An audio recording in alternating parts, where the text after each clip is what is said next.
University Buzdar صاحب کے اس بارے میں سر آپ کو پتا ہے بڑی خبریں آتی رہی ہیں یہ بھی بزدار صاحب کا اس میں بزدار صاحب سر گورننس کے ایشوز پہ تو نہیں میں عرض کروں کہ اگر بزدار صاحب کے پاس اختیار ہے کہ وہ نمبر 2 کو 3 کو لکھ کے بھیج دیتے تو میں سمری واپس کر سکتا ہوں. یہاں تو آپ کا بھی اختیار تھا نا, اس لیے وہ اختیار استعمال ہوئے, لیکن گورننس جو ہے اوور آل صوبے کی, اب جتنے سرویز آئے ہیں اس میں بزدار صاحب کہیں نہیں ہے. پھر پریشر بھی ہم سنتے ہیں کہ پریشر بھی سرٹن سرکل سے آیا ہے گورنمنٹ کے اوپر, خان صاحب کے اوپر, کہ بزدار صاحب کو ہٹائیں, لیکن وہ جوں کہ تو ہے وہاں. آسمان دو چیزیں ہیں پارلیمانی سسٹم.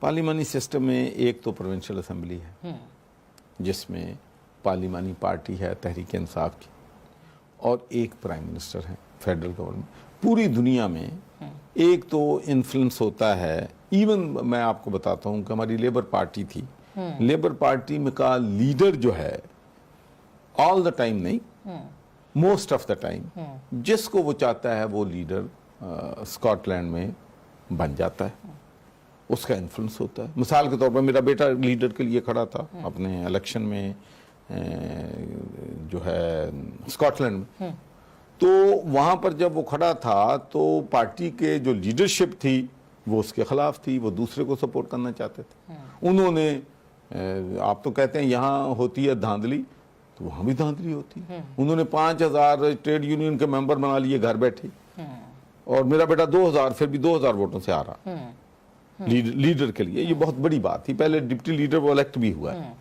تو لیکن ہم یہ نہیں کہہ سکتے کہ لیڈر کو حق نہیں ہے کہ کسی کو سپورٹ کرے, ایون برطانیہ جیسے معاشرے میں. تو اب پرائم منسٹر ہے, پرائم منسٹر کی مرضی ہے, وہ چاہے کہ جی میں نے فلاں کو میری سپورٹ ہے, فلاں کو. پھر جو ہے پنجاب کی اسمبلی, انہوں نے فیصلہ کرنا ہے.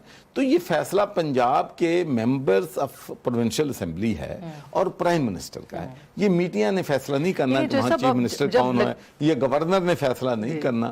تو ہمیں اپنا, جس طرح ہم کہتے ہیں کہ ہر ادارے کو اپنے دائرہ اختیار میں رہ کے کام کرنا چاہیے, تو اگر گڈ گورننس نہیں ہے تو اس کا اکاؤنٹیبل جو ہے وہ ہماری حکومت ہے, پرائم منسٹر بھی ہے.